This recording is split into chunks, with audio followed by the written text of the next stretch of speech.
Well, everyone, welcome back to a very exciting episode of your Storybox podcast. Today, my friends, we're going to go nowhere for very long. That is the title of my new guest book. Her name is Brianna Madia. Now, for those of you that don't know who she is, she's a writer, she's an adventurer, she's a desert dweller. She's got 4 dogs, a snake, and I don't know how many other animals she's got too. She's got a snake around her neck. For those of you who are watching the video, for the last several years, she and her now 4 pups, Bucket, Dagwood, Birdie, and Banjo, I remember the other one, call her big orange van, Bertha, home. She's an avid climber. She's a canyoneer. Yes, they pronounce that differently around the world. Very interesting word. I don't think I've said it before. Mountain biker, kayaker, and explorer, all the things. Brianna believes in moving against the grain, embracing her true self, and trying all the things that scare you. She has a brand new book coming out, I believe, in July or May. May for you, July for me. Is that right? April. Oh, it's even closer. Mark your calendar. I wish it was July or it's like suddenly it came up on me, the publishing date, and I'm like, okay, I think I could take a few more weeks. I can imagine that feeling. I mean, yeah. I'm about to get there myself in September, but maybe Amazon lied to me. I don't know where I got those dates from. They might have. How exciting, even better. April's a lot closer than May. I want to get this book now, honestly. Yeah. It's called Nowhere for Very Long, The Unexpected Road to an Unconventional Life. My goodness, Brianna, welcome so much to the Storybox podcast. Thank you. Thank you for having me and my serpent friend who joined. Birdie, please. This is going to be. We're all joining in on the podcast. Basically. They're all joining for the unboxing of each other's stories today. It's going to be a lot of fun. I think the snake has hidden his head. He's gotten a bit shy. I love it. But thank you so much for making the time to be here today, Brianna. Very excited to unbox your journey and more of what you've been doing in the world.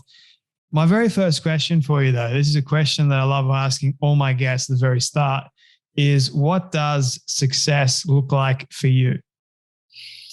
Oh, success to me looks like being able to make a living in a place that really speaks to me. So I grew up in a city environment in New England, Connecticut, about 45 minutes outside New York City. And I never in a million years imagined that I would be able to sustain a life where I lived out in the middle of the desert. I'm really fortunate to live in a place that a lot of people come for vacation. And that was the first time I visited that place. And I feel like when you find an environment that just speaks to your soul, it's such a gift to be able to move there and live there full time and still kind of be able to sustain your life. And so to me, I think that nothing beats waking up and looking out your window and being consistently reminded that this is why you do what you do, or this is why everything is worth it. I think that view out your window is everything. At least to me. So success has an awful lot to do with that for me. How does someone create that sort of life for themselves? If that's what they want, but they're worried about the financial impact, how am I going to make money if I'm in the middle of a desert somewhere, if I'm doing the things that I love to do, but there's no real, I guess, hope in terms of making an income? How would you help someone that's worried? So, I mean, gosh, this answer is so different now because when I first started living primarily in the desert, I was still working full time for a software company, but I was working remote, which, mind you, at the time was like very not the norm. There were no Zoom meetings and Microsoft Teams. Like it was kind of like my boss was going out on a limb in terms of letting me work remote and making sure that my work didn't, falter. And but I think that now it's so amazing that we are able to, I mean, gosh, the tiniest silver lining of a pandemic is kind of proving that we can keep the world moving in a lot of ways remotely. And I think that people should not be afraid to ask. I was always, I don't know if this is a woman thing, but I was so terrified to go into my boss's office and ask. I mean, there was a position up for grabs in California, and I chickened out. I never asked. And so I think kind of being able to let others in on your concept of what you're trying to do without feeling like you're cheating the system, right? Like I always felt like if I asked my boss, can I work remote, that they would think I was trying to quit or trying to kind of pull the wool over their eyes. But I think kind of coming to your superiors or whoever it is that you work for with a plan and saying, I've thought this through, I'd like to do these days, whatever. I just think that you have to be bold with it. And I think that we live in a time now where it's like, you got to grab it by the horns because it is right in front of us. And it's pretty unprecedented how available work is wherever we happen to be, as long as you have a Wi-Fi connection, which oftentimes I do not, which became the biggest problem when I was still working for a software company. I was like supposed to be on meetings and suddenly would find that I'm like somewhere that I don't have enough Wi-Fi service. And so that's kind of when I was like, I should probably lean more into being a writer because Microsoft Word is offline.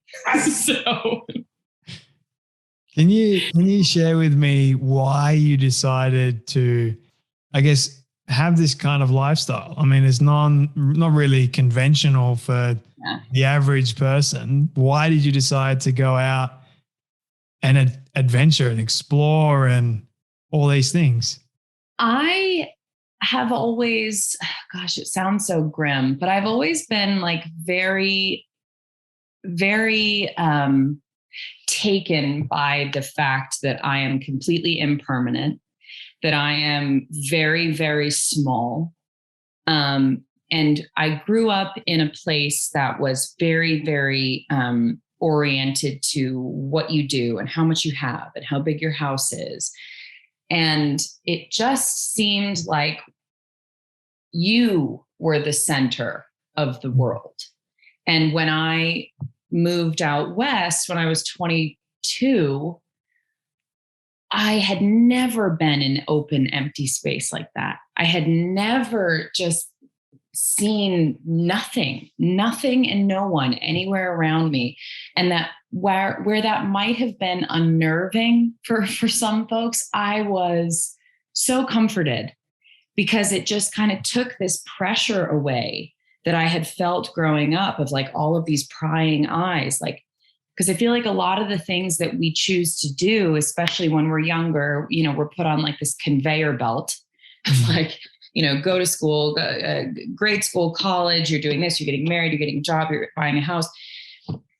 And I feel like there's so many people who do these things because they feel the eyes of everyone else looking at them and expecting them to go along with these social norms. And if I hadn't really traveled and gotten out of my, thank you, Banjo, gotten out of my, he agrees, gotten out of the place that I had grown up, not even permanently, but just, you know, traveling itself. I don't think I ever would have realized that I was not that important, as silly as it sounds. And I think that when you take that pressure off yourself, you're better capable of understanding, like, why would I tell myself I couldn't write poetry? Why wouldn't I write a song? Why wouldn't I go to an open mic night? Who am I? I'm a fleck of dust. Like, I mean, I have the privilege of sitting out in the desert where I live and having petroglyphs and pictographs from indigenous people from thousands and thousands of years ago. And it's like, that is the mark that they left on the world. Like, that was their writing. And it's like, why it provides you this sense of impermanence that I think can be so valuable if you know what to do with it. So yeah, I think that kind of just seeing that, experiencing that just changed all of the perspectives that I was taught growing up. And so I think, travel doesn't have to mean getting on an airplane. But I think just getting yourself out of your little safe bubble will make you realize that what your neighbor thinks of you is so minimal in the grand scheme of the world that we live in. I think you're right. For a lot of people that do go through, I guess you can call it the motions, they go through the education system, they go through the pressure, the anxiety of having to be someone or do something, and they don't know what their purpose is in life. They're still trying to figure it out. They don't know that there's a much bigger world out there for them. And it also contributes to the fact that they're afraid to ask questions. They're afraid of answers. Like, what's this answer going to say to me and about me? Those all kinds of things that I've noticed, and I've had to sort of move myself away from them and just say, look, it's okay to question. It's okay to be curious. It's okay to go out into the world, to remove yourself from that comfortable area. Sure, comfort is great, but uncomfortable is great too. Yes. Because guess how much you learn in the uncomfortable compared to the comfortable. Every major life forming decision I've ever made has been so uncomfortable, so uncomfortable. Same. And yeah, I think, that's such a great point of just being willing to say, I don't really know what I'm doing right now. I remember growing up and it was like, you didn't say you don't know what you're doing after high school. You're going to college. Or, if your parents go out to a restaurant and they run into so-and-so, they say, oh, she's doing, because you don't want to say, oh, she's kind of just figuring it out. Yep. What's wrong with that? Like, that's a great thing to admit. That basically means that you have the self-awareness to say, I'm not just going to go along with what everybody else wants me to do. I've been able to pause and say, you know what, I need to figure something out for myself. And it's so sad to me that we try to skip over that uncomfortability, or we try to kind of like push it away and not highlight it, because that's where you really become who you are, like through those moments of uncomfortability. Yeah. I'm in a place in my life at the moment where I was actually speaking with my parents the other day and a couple of friends, and I said to them, I sort of feel like I'm going backwards a little bit, even though I know that I'm not, because all my friends that they've done the conventional thing, they've gone to university, they've graduated, or they've gone to get a trade. They're earning quite a bit of money there, and they're married. Some have got kids on the way. It's just like they've done all that, and here I am. I'm not in a relationship. I don't have a extremely high paying job. But the thing is, I'm doing this. I'm writing books. I'm doing these things that I know that make me content and happy. But then again, it sort of feels like I've gone backwards at the same time, if you know what I mean. Maybe I don't know if you've ever been there. Have you ever been there? Yeah, there is I'm in a group text with some of my closest friends from back home, and they all, one just had twins, and they're all, it's just, we are so different.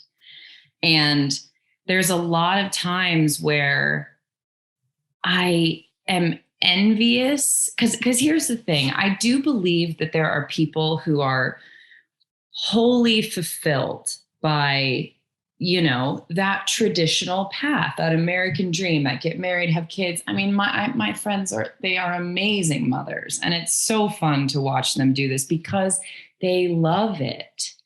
And to be able to celebrate that for them is amazing. The hard thing is that, and I'm very lucky, my friends are not this way, but outside of that group, you don't feel as celebrated, right? Like you feel you don't get the same sort of like, oh, you quit your corporate job to pursue like podcasting or writing. Like, that's amazing. You get like, oh, you sure about that? Like, you okay? Like, do you need it? I read a great self-help book recently. Like, it's just not really as celebrated because it's different. And there's been so many times where, like I wrote about this in my book, like it's so exhausting having to be your own inspiration sometimes, because personally, I don't know anyone who lives in a van.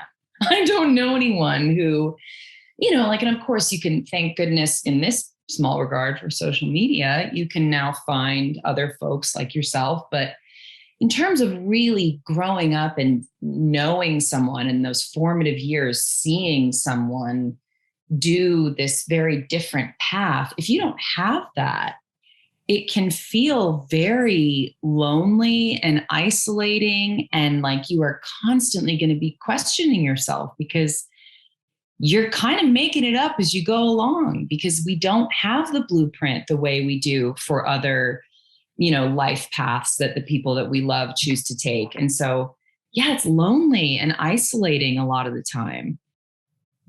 That's what I've felt like. But the funny thing is, I know I'm not alone. Yeah. I know it's not lonely. That's the other cool part. Yeah. You just got to remind yourself of that. Yeah. No, totally. And like, that's the nice thing too, is that, if you're willing to go out there and put yourself out there and say, no, this is who I am and this is what I want to do, you end up meeting people who are like, oh, thank God you're here. Like, oh my goodness, there you are. And that's just so cool to be able to, because it's so scary, like to feel like, oh, this is what I'm into. I don't know if anybody, and then you put your toe out there and everyone's like, hey, yeah, welcome, come on in. And it's just the best feeling in the world. And so I feel like that's kind of like, if you get the guts to really put yourself out there, then that's ultimately like the best, the most worthwhile. Hi. Hi, sorry. You're fine, come on in. You're joining the conversation too. We've got dogs, we've got snakes, now we've got a guy. Cool. We got a guy here. This is my fiance. Oh yeah, how are you? This is your husband? This is my fiance. Oh, fiance? Fiance, yeah. He's working on my van. He is, we're finally putting a high top in Bertha. She's kind of been very bare minimum for a very long time. So finally giving her the love that she deserves. Yeah. So tell me about Bertha and the adventure of, I guess, buying Bertha and then traveling and then all the crazy things that did happen along the way. So I bought Bertha in 2017, like January 2017. And I bought her about a week after I went to the bank to talk about mortgages for a house. And I was so overwhelmed because it was very suddenly sort of like, why am I doing this? So I sat down across from this banker who's telling me all of these words and phrases that I don't understand. API and, all, the mortgage rates, and I'm going to be paying this for the next 700 years of my life or whatever it was. And I'm totally like cotton in the ears. Like I have left the room emotionally. And out in the parking lot, I was like, why was I doing that? Like what, like I was perfectly content in my little apartment, but it just felt like, well, I have a good job and I guess I should do this next thing. But it was the first time where I was like, I don't even understand what I'm getting into. So it was very jarring. And then there was a listing for this big orange four-wheel drive 1990 van, which I am also 1990. So the van is the same age as me. And it was like 200 something thousand miles on it. And for some reason, every house I had looked at, every floor plan I had looked at, I was like, oh, that doesn't really, I don't care about this at all. I saw that van and I went, that's me. This outlandish, absurd, totally nonsensical choice. That's me. That's for me. And yeah, it felt like it was such an uncertain and sudden kind of decision. And that felt more realistic for where I was in my life. Because, when I went into the bank, I sort of felt like I was wearing a costume, or like I was a kid in my mom's like high-heeled shoes, just sort of like going through the motions and pretending I knew what I was talking about. But when it came to this big van, I felt like I could be where I was, like sort of just, I'm in my 20s and I don't know what the hell I'm doing, but this thing looks really cool. And I live in the desert and these big tires will get me out to the places that I love. And it was just sort of like this meeting myself where I was really at. And then over the course of the next year, I ended up moving into the van with my ex and my 2 dogs, and just really falling head over heels in love with the desert for those reasons that I talked about before. Is just like, I'd never been alone before. I'd never been out in the middle of a place where I felt like I could really breathe and, walk around naked, and it didn't matter. There was no one anywhere. It didn't matter. And yeah, so then I kind of started doing the Instagram thing. I was doing that alongside of my job. I was working as an account manager for a software company, and I went to them and kind of asked if I could do remote stuff. And then from there, I just sort of was like, you know what? I'm going to go all in. Like I'm just going to cannonball into this thing. So ended up quitting my job, started writing my book, and really, just leaned into being a bit of a dirtbag. And Bertha, God love her, she's a very unique and gorgeous old van, but she's not reliable at all. So I spent a long time on the side of the road. I mean, many, many days, weeks, months, arguably. And I just couldn't give up on her because she was like this representation for me of the risk I had taken. And so, that's kind of my little love story with Bertha. How many times has Bertha broken down? Oh my God. Like 50. Nice. Like the collection of photos that I have. I mean, one time her tire just kept falling off. Like just literally couldn't keep the tires on the van. It was so bad. Her front axle, I mean, the fuel pump has gone out, I don't know, 90 times. It's like playing whack-a-mole a little bit with the problems, but she just, I don't know. She's just my favorite thing in the world. She's like one of my dogs almost. Like I very much humanized her. So, but yeah, there was a time I got stuck. It's actually the prologue of my book. I was stuck 48 miles down a dirt road. And as soon as a tow truck touches dirt, they can charge you anything. So I sat out there for 26 hours and waited for a tow truck. And Bertha is big enough that she needs a flatbed tow truck. So finally he shows up and the tow cost me over $1,000 to get towed. And I had so many people being like, you're out of your mind. Just get rid of the thing. Just give up on her. And I was like, I can't. So after that, I went and just set her down and she sat on my property for like 9 months. And I was like, I don't care. I'll turn her into a guest house. I will not get rid of her. She saved my life in a way. Like she was my getaway car. So she's very special to me. She sounds like she has a lot of character to her. Very much so. Yeah, very quirky. I mean, to just all of a sudden an axle falls off, just like things just start coming off the car. You never know you got to be on your toes all the time with Bertha. You never get comfortable. Expect the unexpected. I like it. She's a metaphor for life in a way. Yeah. 100%. Big Bertha is a metaphor for life. Yeah. How cool is that? Like, yeah. So, okay. What? I'm loving this. This is cool. So what were your, What are you doing now? Are you still working as that software part of No. things? You still traveling a lot, or? So I am traveling a lot. Bertha?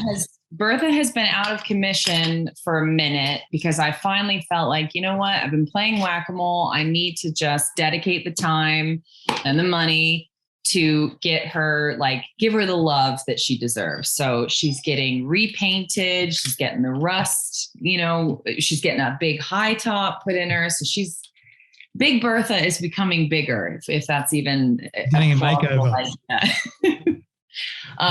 She might fit under an overpass. Who knows? No. But she's going to be very large. But I did buy 9 acres of desert in Utah. And I hope to build a house there at some point. But it's funny, I almost did the same exact thing. I got in the process of like talking to an architect and making plans to build a house. And then I kind of panicked a little bit and was like, what if we just fix up Bertha and I just get in Bertha and drive away again? So she's kind of like my fallback, I think, a little bit. But yeah, for now, I'm just kind of traveling. And as soon as she's done, which should be in about a month, she will be my main transport vehicle. She'll be my book tour vehicle. Like it? Yeah, I just feel like my most at home feeling is driving Bertha on some dirt roads. So I'm very excited to be able to do that again. Do you have any regrets? Yeah, I do. I have a bunch of regrets, but I mean, ultimately, I've never really been afraid of regrets. I've gone into most situations in my life being like, oh, you're probably going to regret something about this. This is probably not going to go as smooth as you think it's going to, but ultimately the regrets, that's what I've learned from. So yeah, I mean, I have regrets, but I wouldn't do it differently. Like I can't imagine not being who and where I am right now. And I think that's definitely has a lot to do with kind of just leaning into the fact that I'm going to have some regrets, or leaning into I think that's kind of the thing. It's like, people are like, oh, I don't want to do this because what if? I'm like, yeah, what if? What if it's horrible? What if it's awesome? Like, you don't know. And like, I don't know. I've never met any cool, old, wrinkly person who didn't have regrets. That's what I tell myself, at least. Like there's nobody who slides into the finish line without a regret or two. So in my mind, it means if you have regrets, it means you've been trying some things. And I think that's far more important than being comfortable. I think I was speaking to someone last Saturday, I believe it was, and we're talking about regrets and how some people have those extremely negative regrets that they hold deep inside themselves and they just allow them to eat away at them.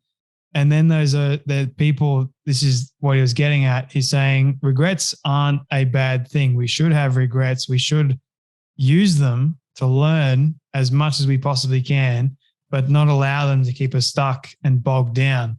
We should use them as like fuel in our fire to keep us pushing forward.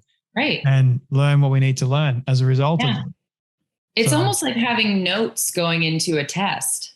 It's almost like being like, oh, I studied for this. Yep. Like, I found myself getting into situations like, I remember this shit. I remember doing this before. I know how I'm going to do this feels familiar. Yeah, exactly. And like, I mean, I think it's true. It's like, it should be fuel to remind you that like, well, you got through this, you survived it. You're hopefully better for it. Now go out and prove why you're better for it. Yeah. This question sort of might tie into the regrets one, but what has been your most vulnerable moment? Has there been a sort of one that ties into one of your regrets? Yeah. So I write about this in my book, but my ex and I used to do this thing all the time. It's called redneck running your dog. Huh. So we would let 2 of my older ones, so Bucket and Dagwood, are the 10 and 11-year-old. When we'd get to these dirt roads, they could run so much faster than the car could roll. So we'd let them out and they'd run off and down the road in front of us. And it was their favorite thing. And then one day Dagwood went under the tire. Ooh. Accidentally. And I was so ashamed that it had been us that did it, that I didn't talk about it at first. I talked about his accident, and there was a whole kind of like, it was weird because I put it out there on social media because it was almost like my muscle memory. Like I knew that all these people loved my dog and they followed this story. And it was like, what am I supposed to do? Just suddenly like not mention that my dog. So I felt like I was in a tricky position, and I cared too much about what it would look like online versus what was really happening in real life. And it was just this really sticky situation. And yeah, I have a lot of regrets. And let's see, what was it? 2 years after the fact, because this was in 2018, in 2020, I came out with it. I wrote a whole post on my Instagram, and it's something that haunts me. There's people that are still very upset about it. But it was just, I think the most profound lesson from that was that when I dove into that vulnerability, that like really here is the deepest, darkest secret I've ever held in my life, and put it out there. What I learned is that 99.8% of the people who supported me in the moment when they didn't know what had really happened still supported me.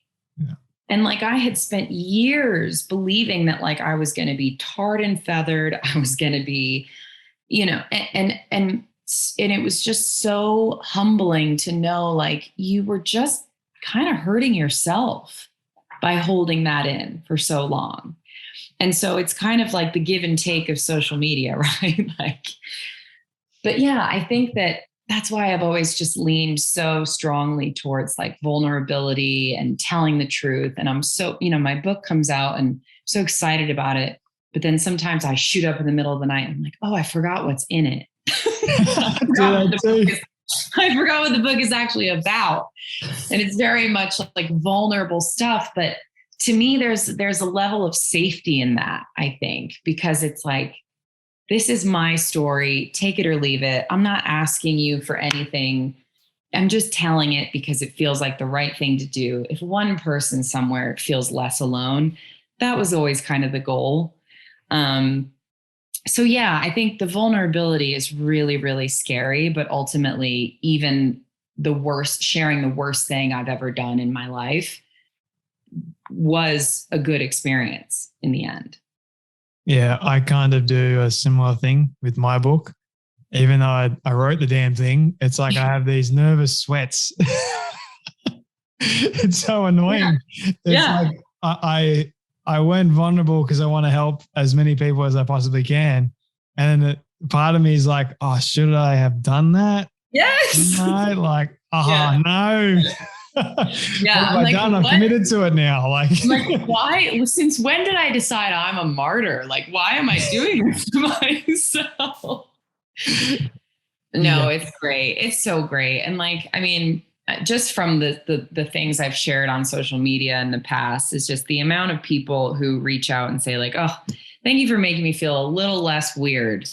And it's like, that's the real impact we have on each other as human beings, is these tiny little, like we don't all have life coaches. We just have the people around us that we kind of choose to surround ourselves with. And if you can just be like the tiniest little positive or authentic influence in someone's life to change, it's like, that's really all that life is these like collection of all these little tiny moments and experiences and conversations. And, I've tried not to put myself up on this like big pedestal, because I think social media and that can really inflate this concept. But ultimately, what I wrote about in the book is what I would tell someone if I ended up having a long conversation with them at a bar or on an airplane or something. So, I try to remind myself that like, as long as it's true and genuine and like the reasons behind it are still the same as when you started writing it, then you should be proud. Terrified, but proud.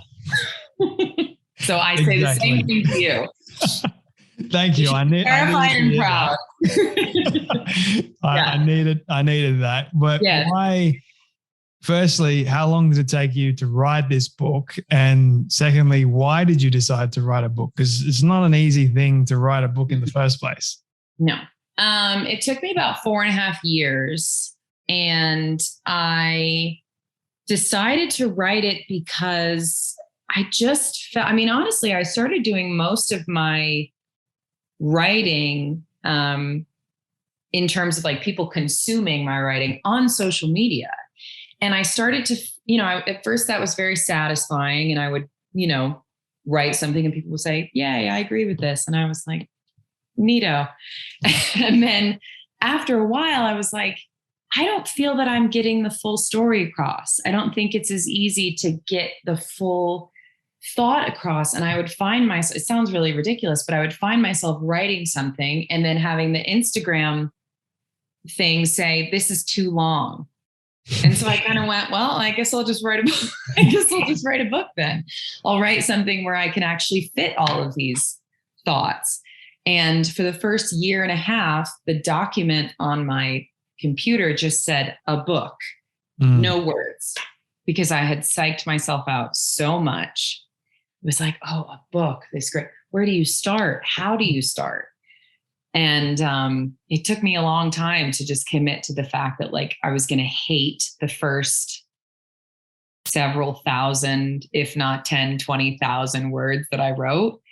But it was, it's wild to like finally fall into your rhythm. And I'm sure it's like one day you wake up and you're like, holy shit, this is a book. I wrote a book. Or who wrote this book? I don't remember writing this. So yeah, it's so amazing. And I'm already starting the second one, which is, it's really humbling to be back at the beginning when like I'm writing a proposal 3 weeks before my first book comes out. Like I'm writing my second book proposal and I'm like, wow, I remember being back here. And it's humbling, I think, but I like to be humbled. I think it's important to kind of remember, like, if you think your book's already the best, then, you might skate over some important things. You got to come into it. You got to come into it with that like nervous energy, because I feel like that really makes it more honest when you actually end up writing it. Usually I've discovered that the moment I get just an inch prouder and I'm boosting myself up, immediately I'm quickly humbled. Like it's just, it's not. So I've just learned to be as humble as I possibly can. Yeah, exactly. Not boost myself up and not be woe is me, but be in the middle somewhere. Right. Say, look, this is what I've done. I'm speaking facts here. So God, universe, I'm not being proud. I'm just being average. I'm talking facts. Yeah. Like here's what I did. I'm not saying it's amazing, but I'm not saying it's horrible. Yep. I'll be there. I'll be in the middle. Like, exactly. Yeah. All those things. What do you know what the second one's going to be about? Yeah. So it's going to be more of a focus on the dogs. So now I have so many of them. But yeah, it's interesting. Like when you have 4 dogs, I feel like each of them sort of represent this like part of my personality almost. And so there's just been so many instances where, I go out on my own all the time and do these things with my dogs. I drove to Mexico with all 4 of them by myself for 6 weeks. And I've just been able to really like be out in these remote situations with them and see them in their kind of primal form and just really kind of get to appreciate these like very specific aspects of their personality. And I feel like there's a lot to be learned from that, except for Birdie, because she's a total nutcase, but there's probably a lot to be learned from that too. Birdie is a physical manifestation of my anxiety. So all of the dogs have their specific role in my life, but yeah, I'm excited to kind of, I feel like, everybody loves dogs. Dogs are such a safe, wonderful, lighthearted topic. And my first book was really digging into a lot of, the reasons that I am who I am and where I came from and some of the more difficult things in my past. So I'm excited to kind of jump into just lighthearted, fun dog stories because we all love those. You've actually, like, my 7th book, 7 that I've either written or am writing, is also similar. It's also a dog book because I've had 3 German Shepherds in my lifetime, and all of them have taught me this one important principle of life, and that is joy and the unending, beautiful nature that is being joyful. Mm-hmm. And where joy comes from in its purest form. Yeah. And even when you don't think that it's there, it's really there. It's amazing. Like with our other dog that passed away in 18th of January 2019, her name was Joy. Aww. And then she taught me, I guess, so much about joy and life and all that sort of stuff. We actually have on, I don't know if you can see it, the dog tag. On the thing. It's got her face on it. And on the back, it's got never enough joy. And it's just like a beautiful phrase that I love. My mum came up with it. I can't take credit for it, but it's perfect. And it's interesting when we got our other dog, Alita, she reminded me so much of Joy that we named her Alita Joy. Oh, it was it just worked. It was perfect. Yeah. So I know the feeling with dogs. They're amazing, especially German Shepherds. Unbiased. Yeah. I get to say that. That's fair. That's fair. No, it's I mean, that's the thing about my dogs too, is like where I've ended up spending most of my time out in the desert. I can't necessarily take them to a lot of national parks. So there's places that have a lot of dog restrictions. And so the places that I find to be the most beautiful, I find them beautiful because my dogs are running around there. And that to me is like the most beautiful sight. So I could be in like a junkyard and just seeing them kind of having fun. And that was one of the most important things that they kind of taught me in terms of like exploring and getting outside or travel, is that, even just like a pit stop on the side of the road is like the best thing ever. Like they think it's just the best. And so it's like, that's such an important energy to try and like harness. It's just like, is the window down? Awesome. Best day ever. Is the sun out? Great. We're having a great time.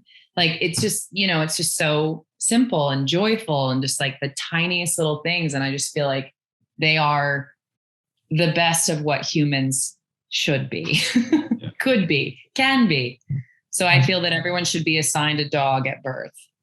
I totally agree with that. Honestly, it's the way it should be. And if that was the case, then no one would be afraid of dogs. Honestly. Yes, exactly. If you brought up with them, you're fine with them. Exactly. Yeah. But yeah, it's just sad when I see people that get scared when they see Alita and I'm walking down the street. I'm like, she's harmless. Honestly, she's just showing her affection and it's just sad. But anyway, I digress. Brianna, I do want to be mindful of your time. Yeah. 2 quick final questions for you, if that's okay.